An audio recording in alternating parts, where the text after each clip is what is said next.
상임이사국 중 하나인 저희 중국의 기술을 보시면 아시겠죠? 중국의 드론 기술을 한국이 따라오려면 수백 년은 걸릴 겁니다. 그래서 중국으로 한국이 스파이를 보냈지만 아직 멀었죠? 거기 잠시만요. 제가 아는 바랑 너무 다른데요. 각 나라의 군사무기 전투력에 대한 세미나가 열리고 있는 유엔사나 영국, 런던 회의장 수십 명의 군사 전문가들이 모인 이곳에 한 중국인 사무관이 한국의 국방력은 중국 드론 부대 한 개 소대로 모두 초토화되기에 현대무기 전투력을 논할 가치가 없다는 논리 없는 말들을 쏟아내고 있습니다.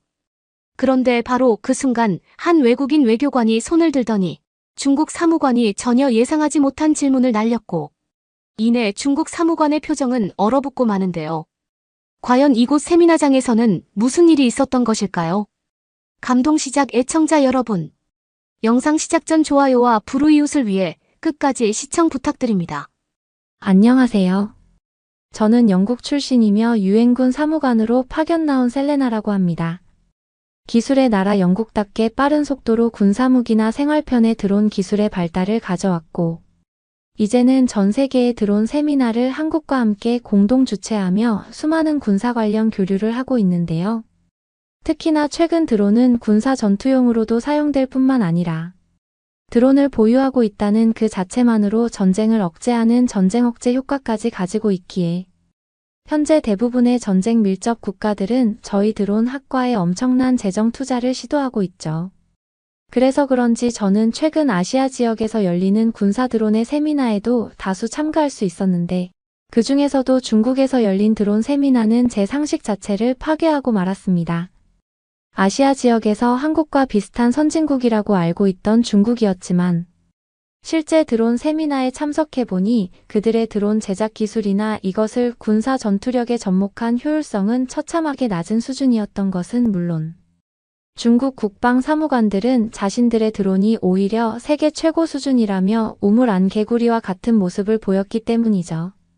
특히나 중국 국방 사무관들은 최근 전 세계의 드론 기술을 리드하고 있는 한국에 대한 주제가 나오자마자 입에 거품을 물며 난리를 치기 시작했는데요. 중국 사무관들은 한국의 드론 기술은 거의 없는 수준이나 마찬가지며 이뿐만 아니라 실제 국방 전투력까지 너무나 수준이 낮아 중국 드론 부대 한 개 소대에 전부 박살이 날 것이라며 호언장담하는 모습을 보였기 때문입니다. 하지만 중국 사무관의 말이 길어질수록 세미나장에는 조금씩 해당 사무관을 비웃는 소리가 들려오기 시작했고 저는 바로 그 순간 이것이 자신들만의 감옥에 갇힌 중국 국방력의 수준이라는 것을 깨달을 수 있었는데요. 저는 첫 번째 세미나 주제인 한국의 드론 기술에 관한 토론 자체가 의미가 없다고 생각합니다. 그들은 실제 전쟁을 해보지도 않은 나라이며 그들이 가지고 있는 드론 기술력은 사실상 비행기 수준과 다름이 없습니다. 심지어 현재 한국의 국방 전투력은 아프리카의 소규모 국방력과 맞먹는 처참한 수준이고 이는 미국을 뛰어넘는 군사 강대국 저희 중국과는 너무 큰 수준 차이를 보이고 있기 때문입니다. 그런데 왜 세미나의 중심 주제가 한국의 드론 기술에 포커싱 되어 있는지 전혀 모르겠네요. 아마 이 세미나를 주최하신 사무관분들이 한국의 처참한 군 전투력을 전혀 모르고 제작한 PPT가 아닐까 싶습니다.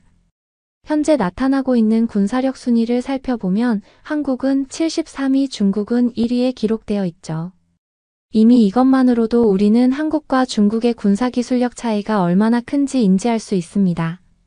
심지어 이러한 세부 데이터를 살펴볼 필요 없이 저희 중국이 가지고 있는 엄청난 국방 병력들이 한국 쪽으로 걸어가기만 하더라도 한국의 수도 서울을 단 하루 만에 정복할 수 있죠.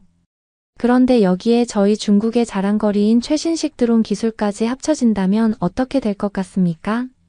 아시아 지역에서 전쟁 억제 중심 국가로 지정되어야 하는 나라가 있다면 그건 한국이 아닌 바로 저희 중국이 되어야 합니다. 지금 중국의 무선 드론 기술은 상상을 초월한 수준이고 저희 중국은 약 3년 이내로 드론에 사람을 태워 직접 공중 정비를 하는 공중장악 군사 계획도 가지고 있습니다. 물론 말도 안 된다고 생각하시겠지만 전 세계에서 가장 막대한 경제 자본을 가진 저희 중국이기에 가능한 시나리오라고 할 수 있죠. 그런데 최근 한국 국방부의 모습을 보면 저희 중국에게 전혀 감사함을 표하고 있지 않습니다. 중국의 국방 전투력이 마음만 먹고 들어온 부대 1개 소대를 한국의 수도 서울로 보낸다면 그 즉시 서울은 함락될 것인데 한국 국방부는 저희 중국 정부에게 머리를 숙이지 않고 있죠. 아마도 그들에게는 미국이 있기에 그렇게 뻔뻔하게 나올 수 있다고 생각은 됩니다만 이런 세미나에서까지 한국의 처참한 국방 실체를 거짓으로 말해서는 안 된다고 생각합니다. 한국은 지금 아시아 지역에서 제일 가난한 나라입니다. 자연스럽게 최신식 전투 트렌드인 드론을 구매하고 개발할 비용조차 없으며 그 흔한 보병들의 총알조차 확보하지 못하고 있죠. 실제로 최근 몇몇 기사들을 살펴보면 예산이 없어 무너져 내린 한국 병력들이 플라스틱으로 총알을 만들어 가짜 총알을 사용해 경계를 하고 있다는 기사를 찾아볼 수 있었습니다. 그런데 왜 이곳 세미나장에 있는 여러분들은 한국의 군사 전투력이 높다는 말만 반복하며 의도적으로 한국은 올려치기 하고 중국은 깎아내리고 있죠. 저는 중국의 중요 자리에 있는 국방사무관입니다. 이곳에 수많은 국가를 대표하는 드론학과 사무관님들이 있는 것으로 아는데 자꾸 이런 식으로 나오면 저희 중국이 드론 관련 기술을 가르쳐주지 않을 수 있습니다. 지금이라도 드론 학과 기술을 배우기 위해 저희 중국을 선택할 것인지 중국의 속국인 한국을 선택할 것인지 고르시기 바랍니다. 지금의 이 세미나 자리는 전부 한국 국방부의 돈을 받은 사람들이 모이는 자리로 밖에 보이지 않습니다. 중국 국방사무관은 엄청난 망상증에 빠진 듯 세미나장에 있는 대부분의 군사 관계자들이 한국 국방부의 돈을 받고 한국의 군사 드론 기술을 올려치기 하고 있다며 거품을 물며 난리를 쳤고 저는 이러한 중국 사무관의 모습에서 현재 중국의 실태를 그대로 느낄 수 있었습니다.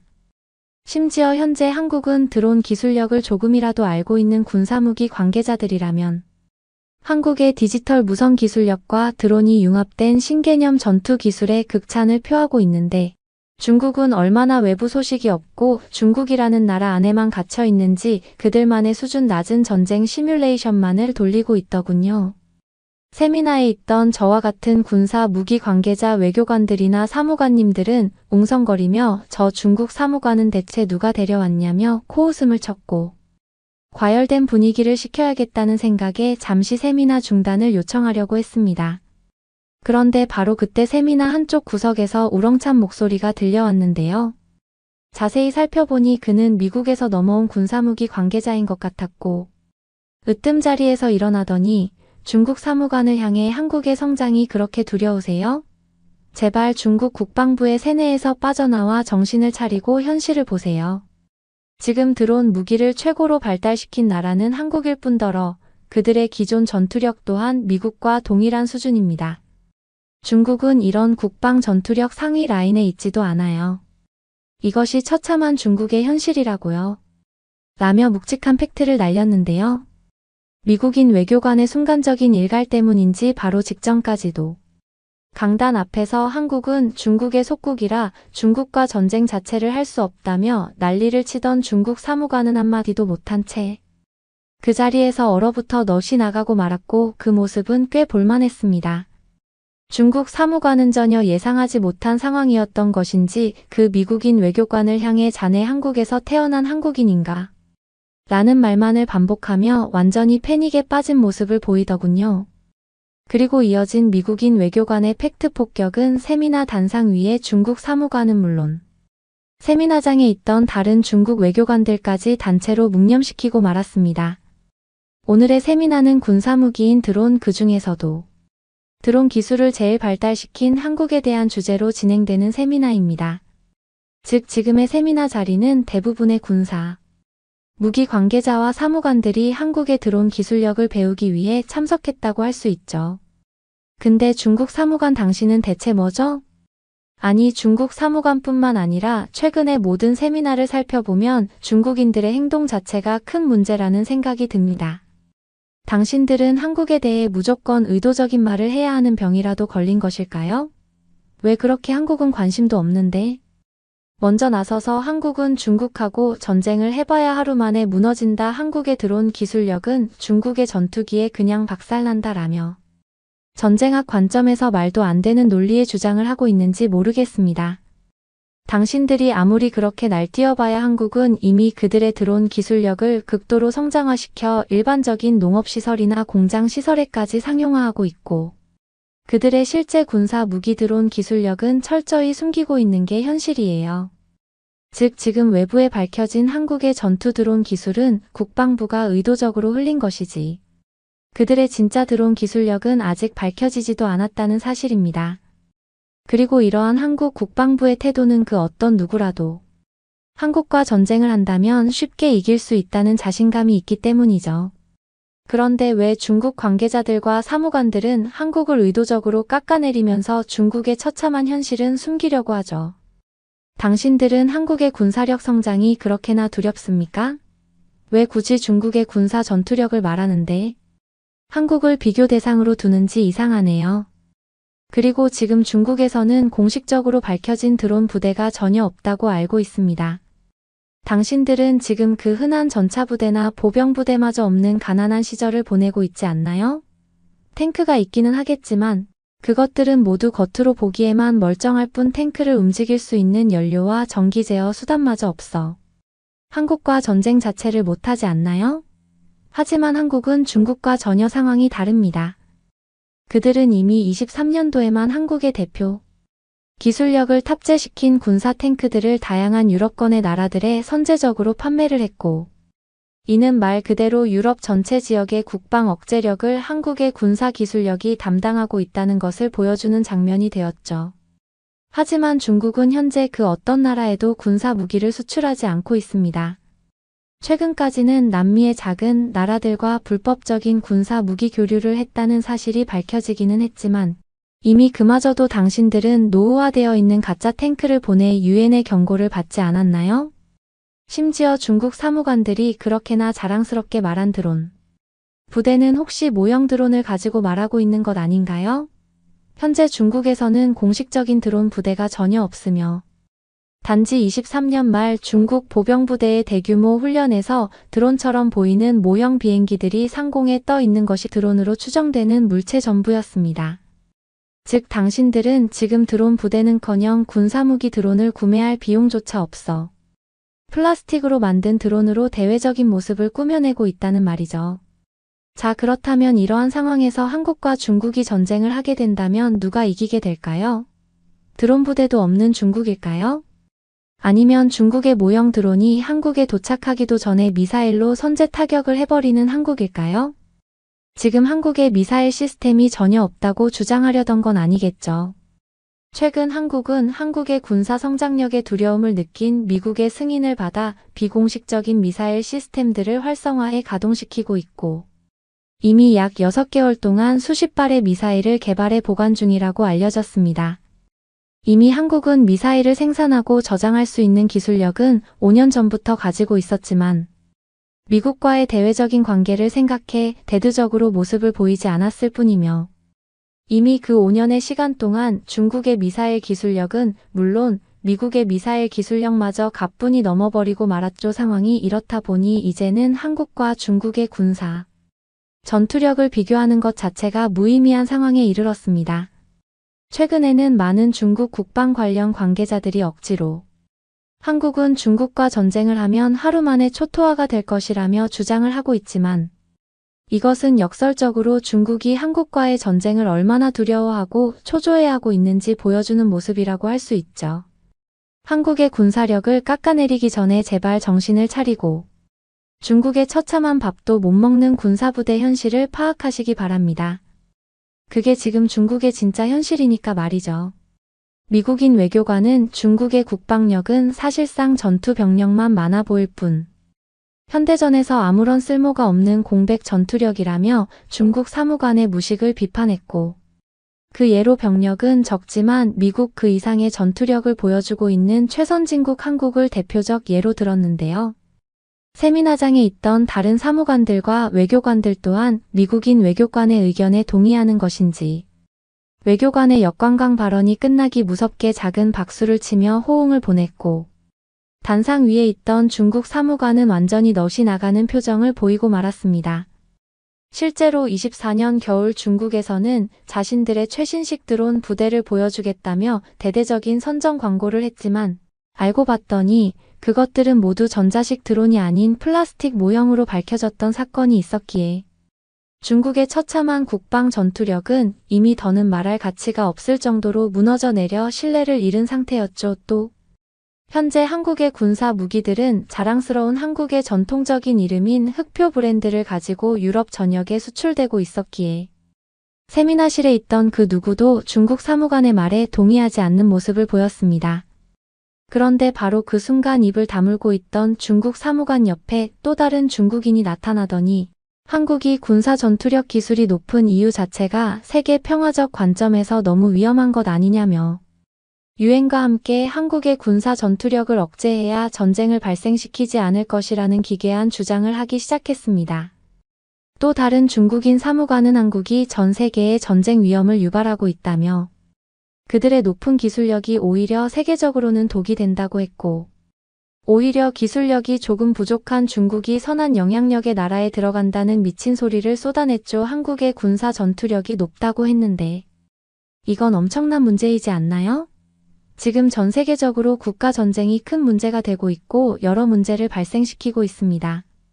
그런데 이러한 와중에도 한국은 비도덕적으로 자신들의 군사 기술력을 숨겨서 성장시키고 있죠.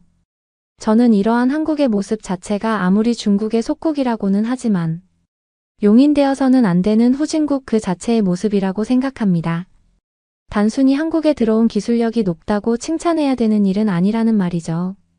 그런데 지금 여기 세미나장에 있는 군사 관계자분들의 태도는 어떤가요? 그저 한국의 군사 무기 전투력이 뛰어나니 한국의 기술력이나 무기들을 사기 위해 지금 혈안이 되어 있습니다. 상식적으로 생각해봐도 한국보다 훨씬 부유하고 역사 깊은 전통을 가지고 있는 선진국, 중국이 한국보다 낮은 군사무기 기술력을 가질 수 있다고 생각하십니까? 그건 당연히 전 세계의 전쟁 평화를 위해 일부러 중국이 자신들의 군사력을 희생하며 이러한 분위기 자체를 만들지 않기 위해 노력한 결과물이에요. 당장 내일이라도 중국 정부의 명령이 떨어지면 저희는 한국의 드론 기술력을 추월하는 위협적인 드론들을 수백만 대 생산할 수 있습니다. 그러한 공장 시설도 물론 가지고 있고 말이죠. 하지만 저희 중국은 선진국입니다. 그렇기에 전쟁을 방지하기 위해서는 저희가 의도적으로 무기 기술력을 낮춰 다른 나라들의 평준화 시간이 필요하다고 생각했고 이는 매우 효과적으로 작용해 아시아 지역에서는 전쟁 발생률이 0%에 수렴하고 있죠. 만약 진짜 선진국의 기준이 있다면 한국이 아닌 중국이 아닐까요? 한국처럼 비논리적으로 기술을 개발하고 억압적인 전쟁 분위기를 형성하는 것은 자칫 더욱 큰 전쟁 파장을 불러올 가능성이 있습니다. 그렇다면 여기 세미나에 참석하신 군 관계자분들도 시선을 돌려서 한국이 아닌 저희 중국에 초점을 맞추고 저희 중국 국방부에 많은 투자를 해야 된다는 말이죠. 그리고 실제로 저희 중국은 마음만 먹으면 드론 기술력 없이 바로 내일 한국의 수도 서울을 정복할 수 있습니다. 지리적으로 위치도 가까울 뿐더러 한국이 가지고 있지 않은 초음속 전투기를 보내면 공중전으로도 금방 제압이 가능하니까 말이죠. 그런데 당신들은 지금 이러한 중국의 선한 의도는 전혀 모르면서 오로지 한국의 군사, 무기 기술력이 높다며 그것을 찬양하고 있네요. 만약 바로 내일이라도 저희 중국이 한국을 침략해 정복한다면 어떻게 하시겠습니까? 또한 당신들이 모르는 사실이 있는데 한국은 오래전부터 중국의 속국이었어요. 중국 역사 전통에 의하면 속국은 대국과 전쟁을 할 이유조차 없고 오로지 복종만을 보여야 하죠. 하지만 한국은 지금 이러한 감사의 태도마저 저희 중국 정부와 국방부에 보여주지 않고 있습니다. 그렇다면 문제야 후진국은 당연히 중국이 아닌 한국이죠. 역설적으로 군사 무기를 개발하지 않은 저희 중국이 더욱 평화적이고 선진국이라는 말입니다. 제발 이 점을 생각하셔서 한국에만 편향적인 모습을 보여주지 마시기 바랍니다. 한국은 어차피 중국의 속국이며 그들이 보여주고 있는 군사 전투력들은 전부 가짜예요. 월급 10만 원 가난한 나라가 어떻게 최신식 드론 무기를 개발하고 저희 중국과의 전쟁을 벌일 수 있겠습니까? 그들은 지금 극도로 전쟁을 두려워하고 있고 저희 중국과의 전쟁이 두려워 오히려 강한 척을 하고 있는 것이에요. 오늘의 세미나는 한국의 군사무기 기술력을 극찬해야 하는 것이 아닌 그것의 위험성을 재조명해야 된다고 생각합니다. 중국은 그 정도로 약하지 않습니다. 중국 사무관은 자신도 기괴한 주장이라는 것을 느낀 것인지 억지로 표정까지 구겨가며 마치 동의를 구걸하는 듯한 목소리로 발언을 끝마쳤고, 중국 사무관의 말이 끝나기 무섭게 세미나실에서는 야유 소리가 들려왔습니다. 세미나장에 있던 젊은 외국인 외교관들은 그럼 미국은 전쟁을 유도하는 대표적 국가냐며 중국 사무관의 생각 수준 자체가 어처구니가 없다며 소리를 질러댔고, 그렇게 세미나장은 순식간에 아수라장이 되고 말았죠. 그도 그럴 것이.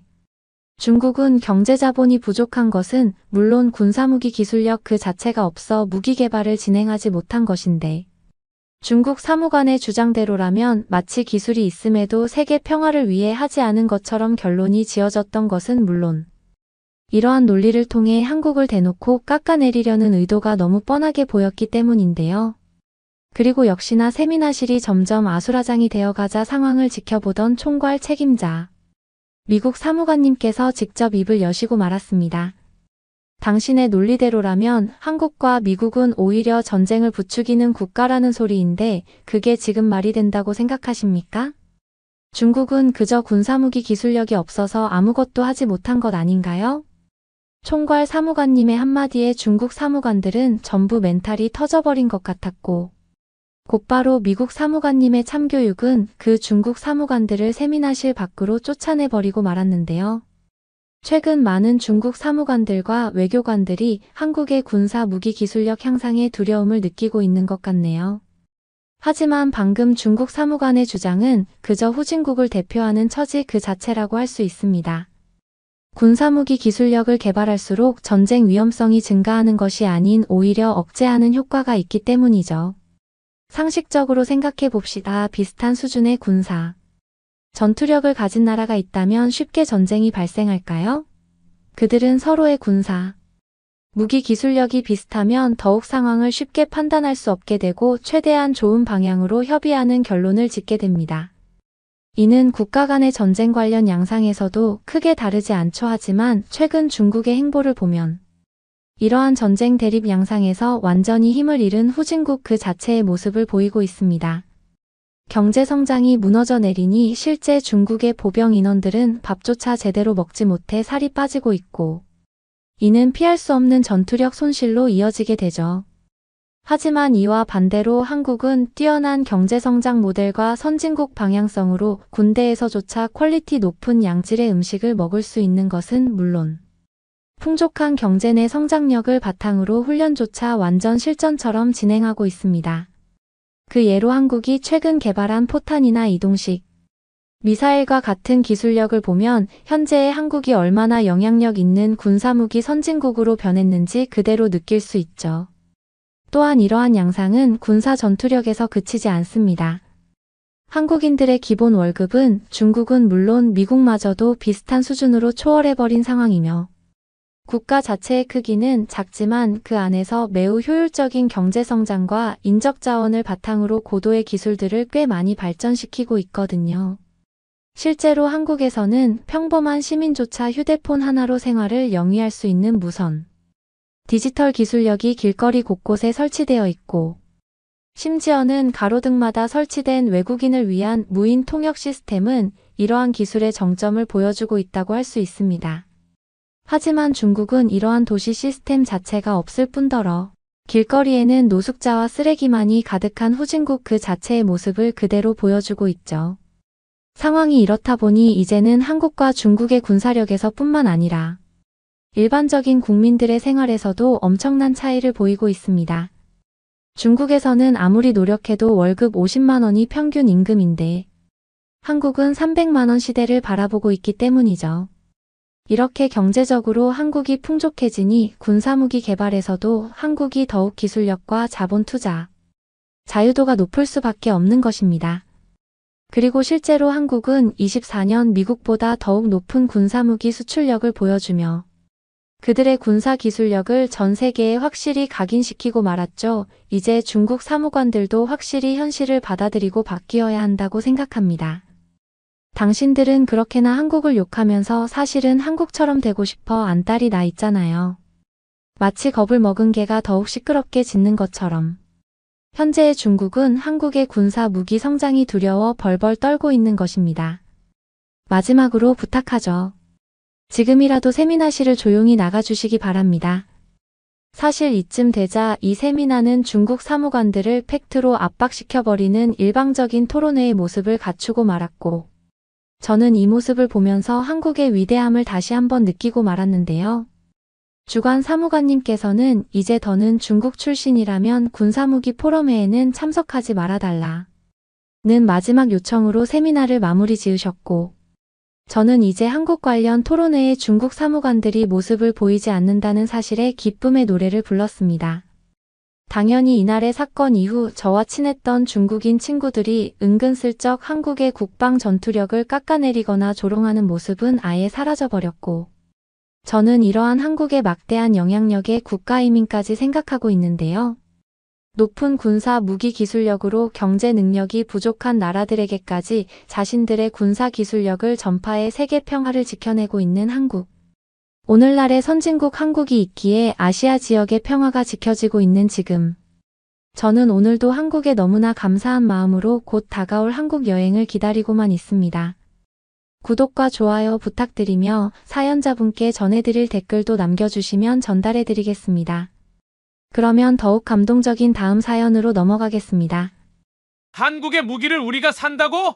미국, 독일 무기를 사와야지. 무슨 동방에 있는 한국이야. 차라리 일본 무기를 사는 게 낫지? TV에서 나오는 뉴스를 본 이스라엘 군인 장교들끼리 대화를 나누고 있습니다. 한국에 대해서는 굉장히 부정적인 태도를 가지고 있습니다. 자네가 결국 한국과 군사교류 프로그램 선발 인원에 선정되었어. 오늘은 이스라엘과 한국의 군 교류에 대해 부정적인 의견을 가지고 있는 이스라엘 군인에 대한 사연입니다. 어떤 사연이었을까요? 안녕하세요. 저는 이스라엘 공군 대위 몬타나라고 합니다. 저는 항상 지구상 어디에 있든 하늘은 하나라고 믿었습니다. 제가 한국으로 떠나던 날은 전형적인 이스라엘의 회색 날씨였습니다. 피부에 달라붙어 뼛속까지 스며드는 그런 날씨였어요. 이른 시간 정비사 특수부대원 그리고 이번 교류를 이끌 파일럿으로 선발된 저를 포함한 여러 대원이 공군기지에 모였습니다. 저는 익숙한 차가운 금속을 손으로 만지며 항공기를 점검했습니다.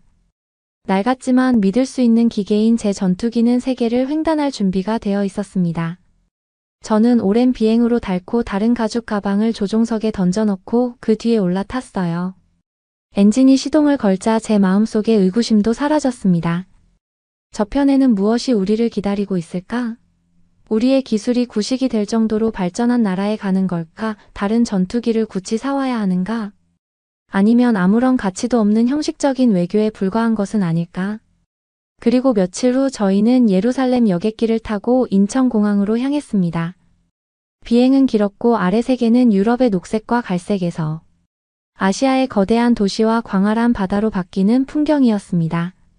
앞으로의 몇 주를 생각하며 생각할 시간을 가졌습니다. 우리는 조국과 공군을 대표하는 사람들이었습니다. 그 책임의 무게는 끊임없는 압박이었고 정신을 바짝 차리고 관찰하고 배워야 한다고 생각했습니다. 인천공항에 착륙하는 순간은 터미널의 매끈한 라인과 첨단 기술의 소란스러움은 바르샤바의 역사적인 매력과는 너무나도 거리가 멀었습니다. 깔끔한 제복과 유창한 영어 실력으로 의사소통의 간극을 메워주는 한국인 직원들이 저희를 맞이했습니다. 수많은 중국인 관광객들과 일본인 관광객들로 인한 혼란은 자칫 저희의 계획에 차질을 발생시킬 수 있었지만 수많은 인파에도 흔들리지 않고 차분하고 효율적으로 저희를 안내했어요. 인파에 휩쓸려 이동하는 동안에도 매끄러운 운영 방식에 감탄하지 않을 수 없었습니다. 디지털 출입국 키오스크에 도착했을 때 저는 깜짝 놀랐습니다. 수북히 쌓여있던 서류 앞에 줄을 서서 기다리던 여행객들은 보이지 않았고 가벼운 터치에도 반응하는 화면이 종이 양식 하나 작성하는 것보다 더 빠르게 데이터를 처리하고 있었습니다. 스캐너에 손을 갖다 대자마자 간단한 신호음과 함께 입국이 완료되었습니다. 역시 디지털 강국인가 싶었습니다. 그래도 이스라엘에서 삼성 핸드폰은 많이 쓰니까요. 그래도 저의 아직 부정적인 시각은 해소되지 않았습니다. 하지만 제 눈을 진정으로 뜨게 한 것은 여행 가방 분실 사건이었습니다. 하루에도 수천 명의 승객이 드나드는 공항에서 또 하나의 분실물인 여행 가방이 분실물 처리 과정에서 사라지기 쉬웠을 것입니다. 하지만 그 가방은 단 한 점의 분실물도 없이 우리에게 돌아왔습니다. 그것은 제가 몰랐던 신뢰 낯선 사람의 선함에 대한 믿음 구식이지만 가슴 뭉클한 믿음을 말해주었어요. 한국에서의 첫 일정을 앞두고 호텔 방 창가에 서서 김이 모락모락 피어오르는 커피 한 잔을 손에 들고 인천 시내가 떠오르는 모습을 바라보았습니다. 깔끔하고 정리정돈이 잘 된 인천의 모습에 빠져들었어요. 아침 식사는 제 모든 감각을 자극했습니다.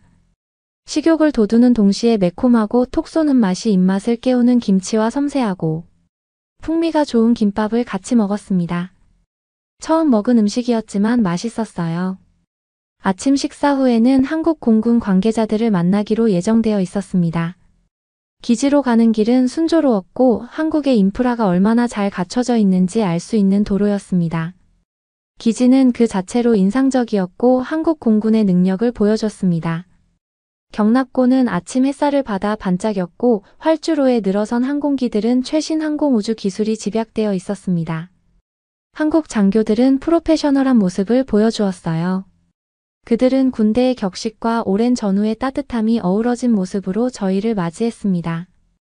우리는 전술 토론과 실제 시범이 혼합된 그날의 일정에 대한 브리핑을 받았습니다.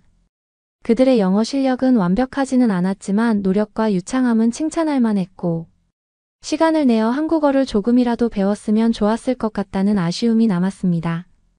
보람의 전투기 시범은 경외감과 부러움이 교차하는 경험이었습니다. 한국 조종사들이 기체를 조종하는 정밀함은 정말 놀랐어요. 하늘에서 춤을 추는 전투기들을 보면서 한국 전투기 조종사들의 기량과 국방력에 대한 투자를 실감할 수 있었답니다. 이것도 정말 물건이었습니다. 우리가 만약 이것도 사용을 할 수 있으면 어떨까 생각했습니다. 한국의 전투기 기술이 이렇게 발달했다니 전 놀랐습니다. 우리 이스라엘과 든든한 우방국이 되어야 하고 우리가 유럽 전선에서 우뚝 서려면 꼭 이런 최신 전투기도 필요하다고 봤습니다. 아직은 아니지만 곧 우리나라에서도 수출한다는 발표가 나오길 기대하겠습니다. 점심은 공동 식사로 진행되었고 훈련과 임무에 대한 이야기 그리고 하늘을 사랑하는 공통의 마음을 나누었어요. 오후에는 전략과 기술 세션이 이어졌습니다.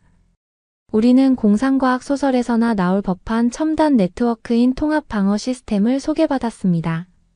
그러나 그것은 거의 전지전능한 시선으로 위협을 모니터링하고 평화를 수호하는 작전의 핵심이었습니다.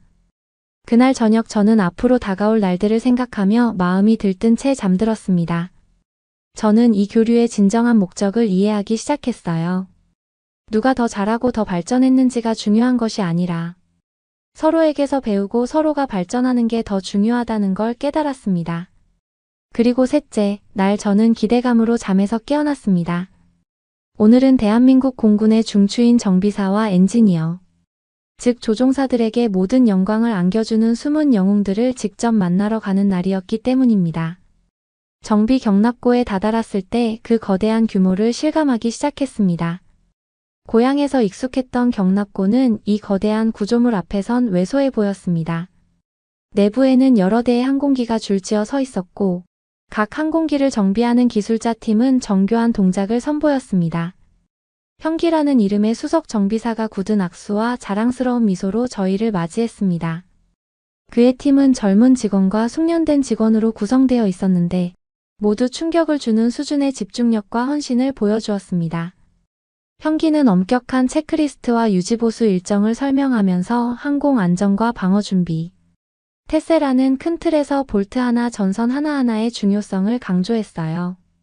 작업하는 모습을 지켜보면서 모든 작업이 신중하게 이루어지고 모든 도구가 갖추고 있었으며 모든 기술자가 자신의 역할을 명확하게 알고 있다는 점이 인상적이었어요. 한국 문화의 꼼꼼한 성격이 정비사들의 정밀함에도 그대로 반영되어 있다는 생각이 들기 시작했습니다. 형기 씨는 엔진 전면 점검이 한창인 항공기로 우리를 안내했습니다. 그는 그 과정을 자세히 설명해 주었고 기술 용어는 익숙했지만 그들이 사용하는 기술은 제가 본 것 이상의 것이었습니다. 그들은 마모가 문제가 되기 전에 예측할 수 있는 진단 시스템을 사용했는데 이스라엘에서는 아직 초기 단계에 불과한 개념이었습니다. 점심시간이 되자 식당이 아닌 정비사들이 주최하는 바비큐 파티에 초대받았습니다. 불고기와 야채를 구워 먹으며 제복 뒤에 숨어있는 사람들에 대해 알게 되었습니다. 그들은 가족에 대한 이야기, 희망에 대한 이야기, 일에 대한 자부심에 대한 이야기를 나누었습니다. 서로 다른 세계의 경계를 뛰어넘는 동지애가 느껴졌습니다. 오후에는 R&D 부서를 둘러보았습니다. 그들이 진행하고 있는 프로젝트는 단순한 진화가 아니라 혁명적인 것이었습니다. 새로운 추진 시스템부터 첨단 항공전자 공학에 이르기까지 혁신에 대한 추진력을 느낄 수 있었습니다. 저는 이곳에서 세상을 따라잡는 것이 아니라 세상을 선도하려는 그들의 야망의 규모를 충분히 파악할 수 있었습니다. 현기 씨의 디브리핑으로 하루를 마무리했습니다. 그는 공군의 힘은 조종사의 기량이나 제트기의 날렵함만으로 측정되는 것이 아니라 지원 참모들의 힘과 독창성에 의해 측정된다고 강조했습니다. 군대 진정한 힘은 하나의 응집력 있는 부대로서 작전할 수 있는 능력에 달려 있었고 이 점에서 한국군은 탁월했습니다. 한국에서의 넷째, 날 해가 떠오르자 공기는 에너지로 가득 찼습니다. 오늘 저는 엘리트 중에 엘리트인 대한민국 공군 특수부대를 목격하게 되었습니다. 한치의 오차도 허용되지 않는 음지에서 작전을 수행하며 항상 생사를 오가는 특수부대원들이었습니다. 특수부대 훈련시설은 본대와 떨어진 곳에 위치하고 있었어요. 이곳에서 대한민국 최정예 전사들은 기량을 연마했습니다. 훈련장에는 장애물 코스와 정밀 사격의 메아리가 울려 퍼지는 사격장이 있는 거대한 복합시설이 있었습니다. 우리는 특수부대 사령관인 박준장을 만났습니다. 그의 눈빛은 날카로웠고 몸짓은 절제된 힘을 보여주었으며 억양이 있긴 했지만 영어는 명확하고 정확했습니다. 그는 우리에게 그날의 활동에 대해 브리핑했고 그의 주변에 서 있던 부하들은 그들의 단합과 힘을 조용히 증명했습니다. 하루가 지나면서 저는 그들의 훈련 방식을 살짝 엿볼 수 있었습니다. 엄격하고 잔인하기까지 했지만 광기에도 방법이 있었습니다. 모든 운동과 훈련은 인간의 인내의 한계를 뛰어넘고 근육뿐만 아니라 정신력을 키우기 위해 고안되었다고 하더군요. 저는 대원들이 속도와 효율이 뒤섞인 동작으로 근접 전투를 연습하는 모습을 경외심에 찬 눈으로 지켜보았습니다. 대위는 항공기나 밀폐된 공간에서 한치의 오차도 허용되지 않는다고 설명했습니다. 모든 움직임은 계산되어야 했고 모든 타격은 치명적이어야 했습니다. 오후에는 시뮬레이션 훈련에 참여하도록 초대받았습니다. 인질 구출 시나리오였는데 저는 팀에서 관찰자 역할을 맡게 되었습니다. 장비를 착용하고 팀원들을 따라 납치된 비행기 모형 안으로 들어가자 아드레날린이 솟구쳤습니다. 시뮬레이션은 실제 상황처럼 사람의 말과 함께 진행되었고 몇 분 만에 끝났습니다. 팀원들은 놀라운 수준의 협동심을 발휘하며 하나의 조직으로 일했습니다. 훈련시설에 해가 지는 것을 보며 그날의 행사를 되돌아보았습니다. 대한민국 공군 특수부대는 단순한 군인이 아니라 결단력 기술 불굴의 인간 정신의 화신이었습니다. 그날 밤 저는 제가 목격한 전우회가 한국 공군 장병들 사이에만 있는 것이 아니라는 것을 깨달았어요. 여러 면에서 달랐지만 하늘 위에서는 모두 형제였습니다. 한국에서의 5번째 날은 새로운 열망으로 시작되었습니다. 대한민국 공군의 미래 조종사를 양성하는 비행학교가 저희 목적지였습니다.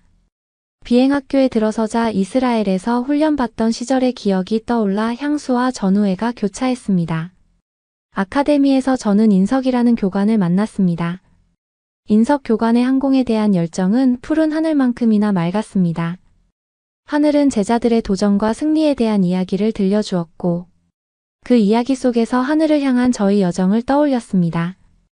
인석은 저를 세션에 초대했고 저는 젊은 생도들을 관찰하면서 그들의 눈에서 몇 년 전 제 눈에서 타오르던 것과 같은 불꽃을 보았습니다. 저는 젊은 생도들을 관찰하면서 그들의 눈에서 몇 년 전 제 눈에서 타오르던 것과 같은 불꽃을 보았습니다. 생도들의 질문은 호기심이 넘쳤고 시뮬레이션은 치열했으며 헌신적인 자세는 틀림없었습니다. 그들은 단순히 비행을 배우는 것이 아니라 국가의 신뢰를 날개로 옮기는 법을 배우고 있었습니다. 오후에는 인석 교관님이 훈련 비행의 부조종사를 맡아달라는 제안으로 저를 놀라게 했습니다. 하늘로 올라갈수록 아래 세상은 점점 축소되고 하늘의 단순함이 우리를 감쌌습니다. 통역이 필요 없는 공유 언어인 기체와 우리 둘뿐이었습니다.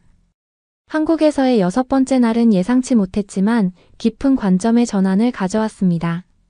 정비사 항공교통관제사 군수팀 등 이분들이 없다면 공군이 제 기능을 발휘할 수 없는 지원 직원들을 위한 날이었기 때문입니다. 저는 정비 승무원들과 함께 오전 시간을 보내며 그들의 세심한 작업을 관찰했습니다. 정비사 한 명 한 명이 안전의 수호자이며 모든 항공기가 전투에 대비할 수 있도록 정밀하게 정비하고 있었습니다. 저는 렌치를 돌리고 부품을 교체하는 등 제가 할 수 있는 일을 도왔습니다. 오후에는 관제탑을 방문했어요. 관제사들은 활주로에서 이착륙을 지휘하는 활주로를 통제하고 있었습니다. 관제사들은 저를 반갑게 맞아주었고 관제사들의 목소리에 귀를 기울이다 보니 관제사 역할의 중요성을 실감할 수 있었습니다. 한국에서의 군사 교류를 한 지 일주일이 되었고 저는 지상 높은 곳에서 땅과 바다가 뒤엉켜 펼쳐진 풍경을 내려다보고 있는 제 자신을 발견했습니다. 이번 여행에서는 드물게 혼자 조종석에 앉아 한반도의 가장자리를 지나는 항로를 조종하고 있었습니다. 아래로는 비무장지대 DMZ가 상처처럼 펼쳐져 있어 분단된 땅에 여전히 존재하는 긴장을 가슴 아프게 느끼게 해주었습니다. 조종실의 고요함은 지난날의 북적거림과는 극명한 대조를 이루었습니다. 그동안 만났던 사람들과 그들이 나눴던 이야기 그리고 제가 배운 교훈에 대해 생각할 시간을 가졌습니다. 열정적인 교관 준성님이 생각났습니다. 정비사들의 헌신 항공 관제사의 정확성 물류팀의 헌신도 생각했습니다. 한국에서의 여정 8번째 날에는 공군의 숨은 영웅들을 기리는 행사가 열렸습니다. 모든 임무의 성공을 위해 보이지 않는 곳에서 묵묵히 일하는 이들의 노고를 인정하는 날이었습니다. 기지에서 열린 기념식에서 정비 승무원, 관제탑 운영자, 군수 코디네이터 등 많은 사람들이 표창을 받았습니다. 한 명씩 호명되어 표창을 받았습니다. 평소 스포트라이트를 받지 못했던 이들이 마땅히 받아야 할 인정을 받는 모습을 보니 감회가 새로웠습니다. 노련한 한국 장군의 기조연설은 제게 깊은 울림을 주었습니다. 그는 비행이라는 행위뿐만 아니라 그 행위를 가능하게 한 수 많은 준비, 계획 지원의 시간 속에서 발견되는 용기에 대해 이야기했습니다. 용기는 다양한 형태로 나타난다는 것을 가슴 아프게 상기시켜 주었습니다. 기념식이 끝나고 기지의 정비시설을 둘러보았습니다. 이곳에서 기술자들을 만나 그들의 경험과 도전을 공유했습니다. 그들의 업무에 대한 자부심과 헌신은 모든 군사 작전의 근간을 이루는 것이 분명했습니다. 점심은 수상자들이 주최한 삼겹살 파티로 모두가 한자리에 모이는 축제의 장이 되었습니다. 분위기는 활기차고 이야기와 웃음으로 가득했습니다. 계급과 역할의 경계를 허무는 전우애가 느껴지는 순간이었습니다. 오후에는 물류팀에서 진행하는 워크숍에 참여했습니다. 그들은 공군 작전 유지에 필요한 복잡한 조율을 시연했습니다. 모든 조종사가 필요할 때 필요한 것을 빠짐없이 확보할 수 있도록 하는 그들의 정확성과 성견지명이 인상적이었습니다. 하루가 끝나갈 무렵 저는 공군의 힘으로 결집된 수많은 개인의 노력을 되돌아보게 되었습니다. 군대의 진정한 힘은 눈에 보이는 영웅들뿐만 아니라 보이지 않는 영웅들에게도 있다는 것을 깨달았습니다. 그날 밤 저는 고국에 있는 정비사들과 직원들에게 편지를 써서 그들의 노고에 대해 새롭게 느낀 감사를 표현했습니다. 비행에 성공할 때마다 그들의 보이지 않는 영웅심에 대한 경의를 표한다는 것을 이해하게 되었습니다. 한국에서의 군사교류 마지막 날인 9일차 저는 다시 한번 하늘을 날았습니다. 하지만 이번 비행은 달랐습니다. 광활한 우주를 배경으로 지구의 곡률이 드러나기 시작하는 대기권. 가장자리에서 사색의 시간을 가질 수 있는 고독한 임무였습니다. 상승하면서 지난 3주간 제가 경험한 일들이 한꺼번에 떠오르더군요. 첫날의 회의감이 새로운 만남과 함께 식사를 나누고 이스라엘 유산과 한국 문화 사이에 놓인 이해의 순간마다 어떻게 녹아내렸는지 생각했습니다. 2만 피트 상공에서 내려다본 아래 세상은 엄청나게 커 보이기도 하고 무한히 작아 보이기도 했습니다.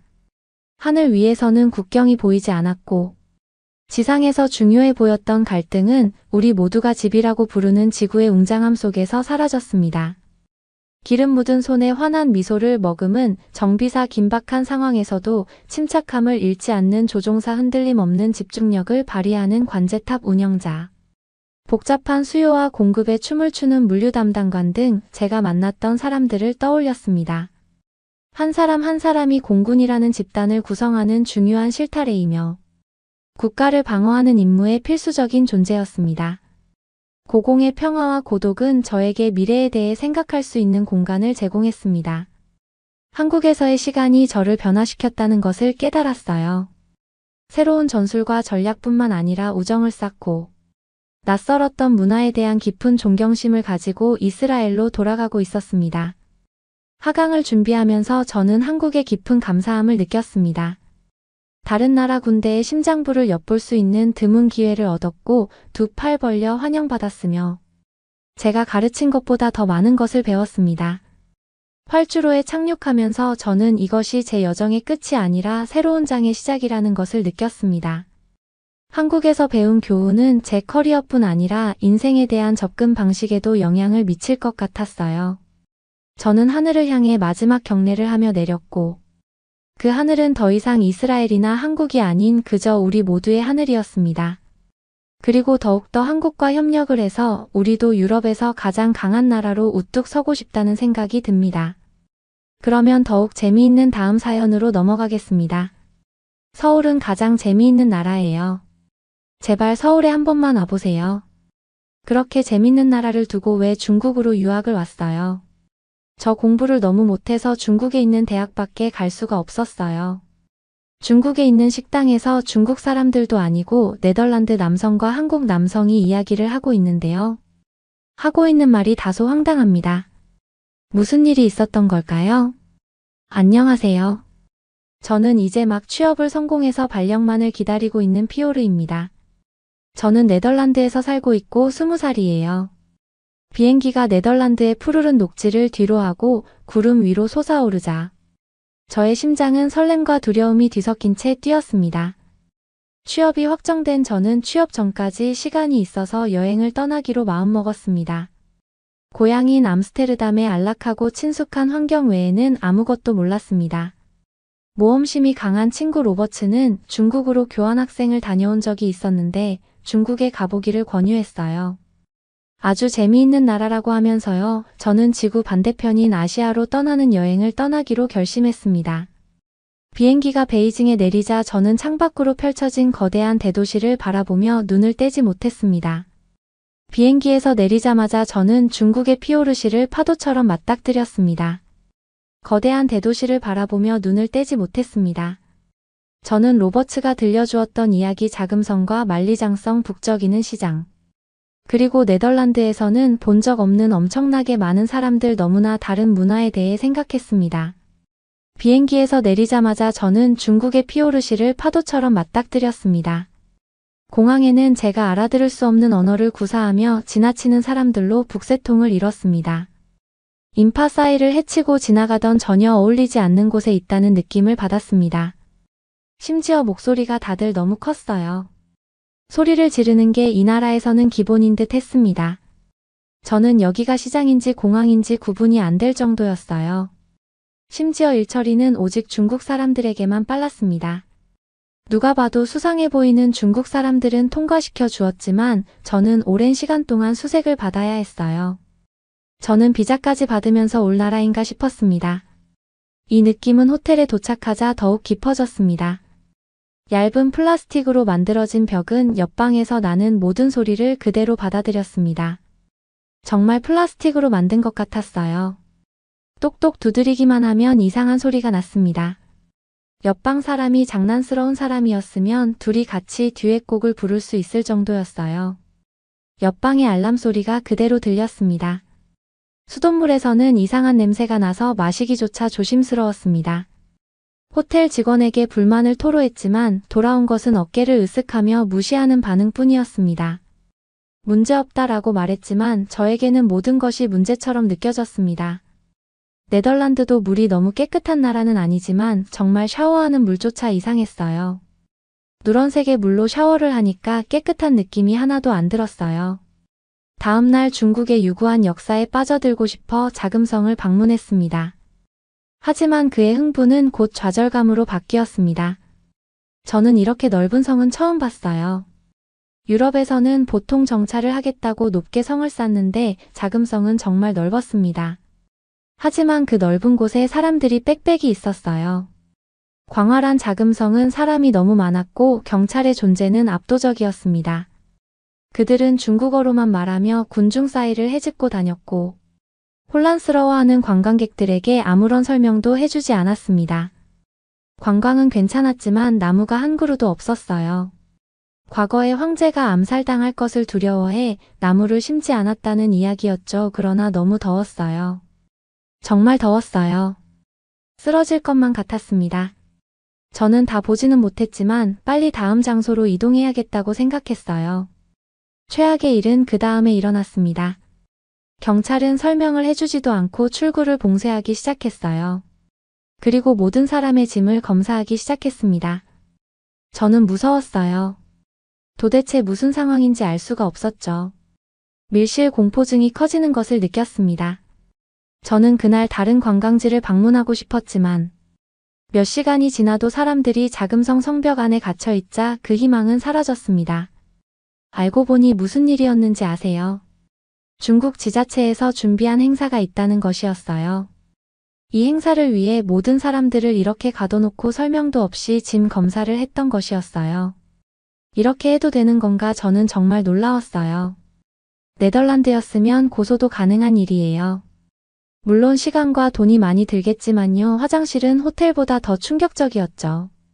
청결하지 못한 화장실과 긴 줄 그리고 전반적으로 어수선한 분위기에 저는 실망감을 감추지 못했습니다.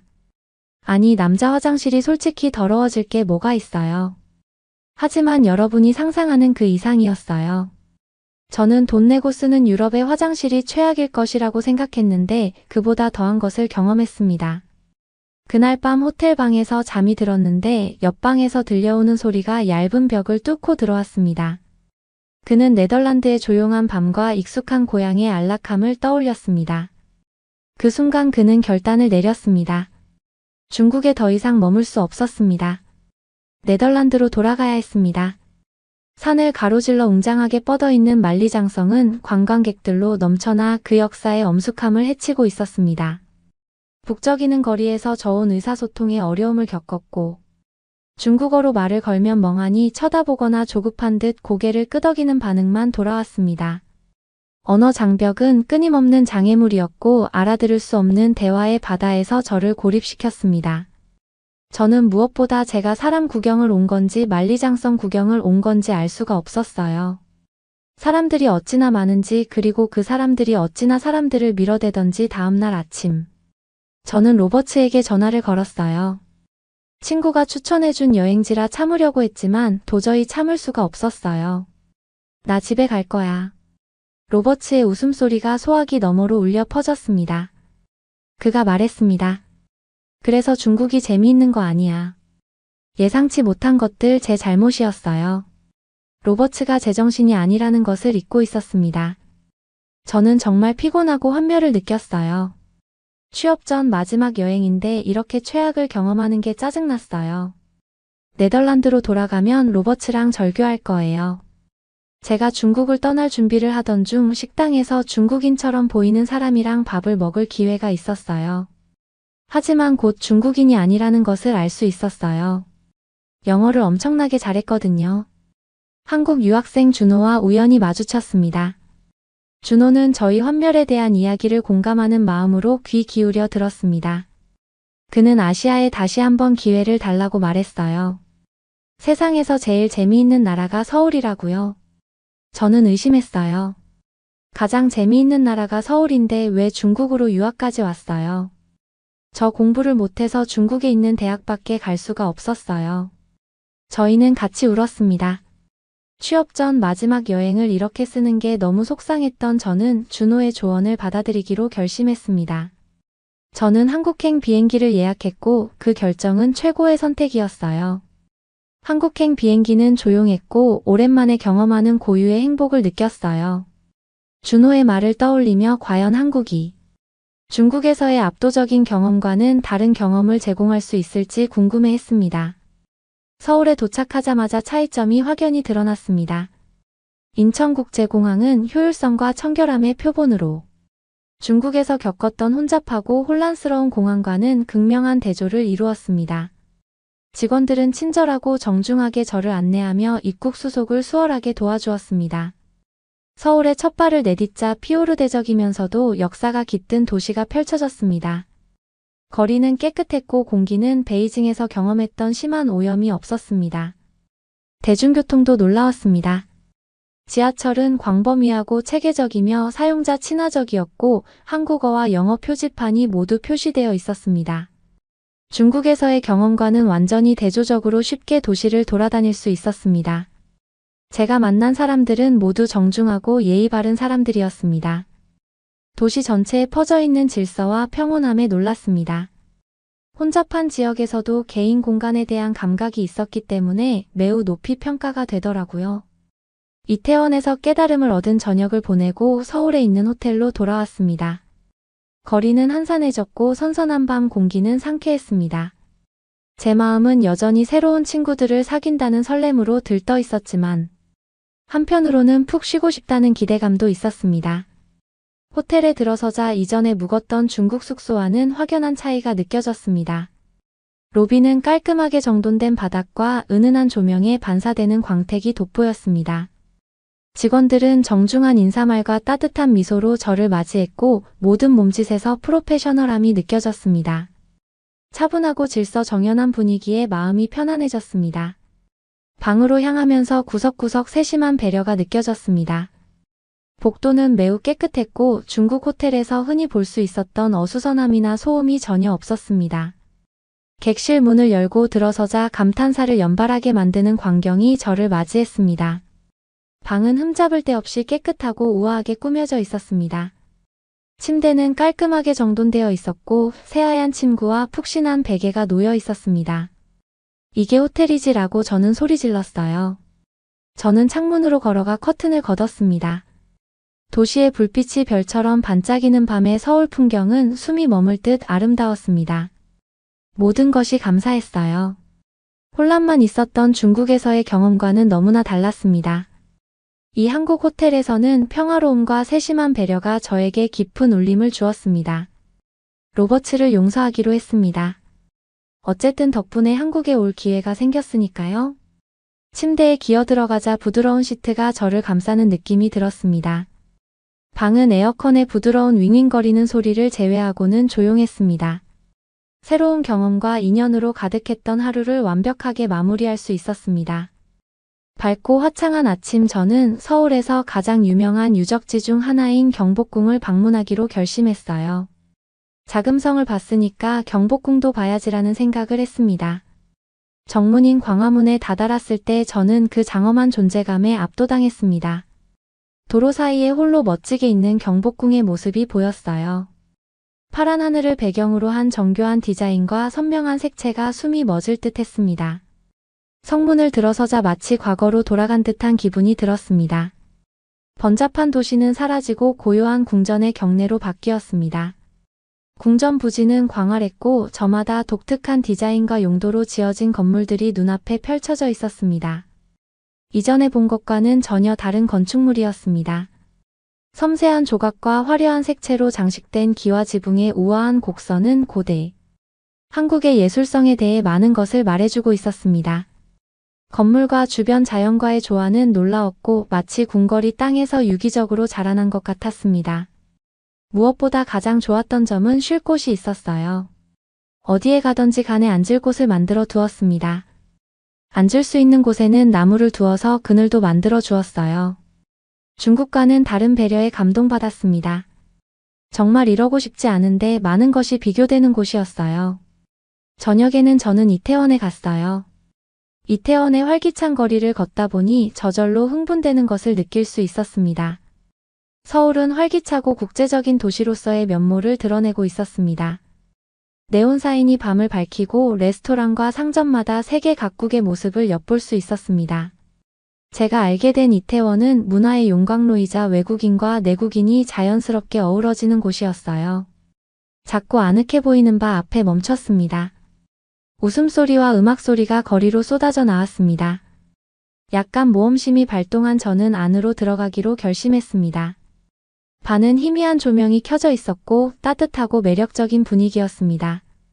각계각층의 사람들이 테이블에 둘러앉아 생동감 넘치는 대화를 나누고 있었습니다.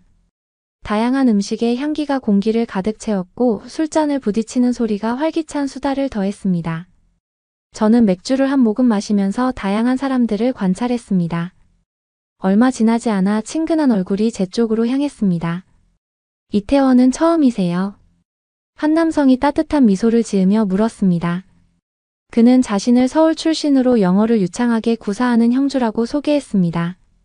우리는 대화를 시작했고 저는 네덜란드에서 온 여정 중국에서 보낸 짧지만 압도적인 시간, 그리고 서울에 대한 새로운 감상에 대해 마음을 열었습니다. 형주도 말했어요. 많이 여행을 다녀봤지만 결국 서울을 가장 사랑하게 된다는 이야기였죠. 저는 공감했어요. 이 잠깐의 여행으로도 서울을 사랑하게 되었거든요. 정말 일자리만 있다면 서울에서 살고 싶을 정도였어요. 제 구글 검색창에는 한국 이민이라는 검색 흔적이 있었습니다. 형주는 자신의 여행 이야기를 들려주며 피오르 지인의 시각으로 바라본 한국과 숨겨진 보석 같은 명소들을 소개했습니다. 그리고 삼겹살을 꼭 먹으라고 했어요. 그래서 다음날 삼겹살을 먹으러 왔습니다. 네덜란드인인 저는 푸짐한 고기에 익숙하지 않았지만 형주가 삼겹살에 대해 열광적으로 이야기하는 모습에 호기심이 생겼습니다. 준호가 한국을 이야기해서 후회하지 않았으니까 형주의 말도 맞을 거라고 생각했어요. 활기찬 골목에 자리 잡은 인기 삼겹살 식당을 찾았습니다. 따뜻한 불빛과 고기를 구워내는 고소한 향이 입맛을 돋우었습니다. 식당에 들어서자 아늑한 분위기가 저를 감쌌습니다. 각 테이블의 그릴에서 지글지글 지글거리는 소리와 식사하는 사람들의 활기찬 대화가 어우러져 소셜 다이닝의 교향곡을 만들어냈습니다.